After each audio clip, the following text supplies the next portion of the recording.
السلام علیکم۔ میں نے اکثر سنا ہے کہ فلاں دل کا بہت اچھا ہے، زباں کا سخت ہے مگر ہے سچا۔ تبھی بات سیدھی منہ پر کہہ دیتا ہے، چاہے اگلے کو جیسی بھی لگے۔ آپ سچے ہیں یہ بہت بڑی صفت ہے، مگر انسانیت اور اخلاق بھی کوئی چیز ہوتی ہے۔ آپ کی سچائی کا یہ مطلب نہیں کہ کسی کی ذات کو توڑ کر رکھ دو، کسی کی زندگی کو جہنم بنا دو۔ ایک بات یاد رکھیں کہ اس دنیا میں ہمارے نبی حضرت محمد صلی اللہ علیہ وآلہ وسلم سے بڑھ کر کوئی بھی سچا نہیں، مگر انہوں نے آج تک کسی کی ذات کی تذلیل نہیں کی، ہمیشہ دوسروں کو عزت اور بلند مقام دیا، سچائی کے ساتھ اپنا اخلاق معیار بھی بلند رکھا۔ ہمارے نبی صلی اللہ علیہ وسلم نے اخلاق کو اسلام کی چھت قرار دیا ہے۔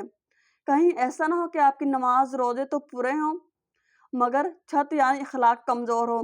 اپنی عبادات کے ساتھ ساتھ اپنے معاملات اور اخلاقیات پر بھی دھیان دیجیے، ورنہ آپ کی یہ سچائی نہیں بدتمیزی ہے، اور اپنے آپ کو صاف گو کہنا اپنی بدتمیزی کو چھپانے کا ہیلا ہے۔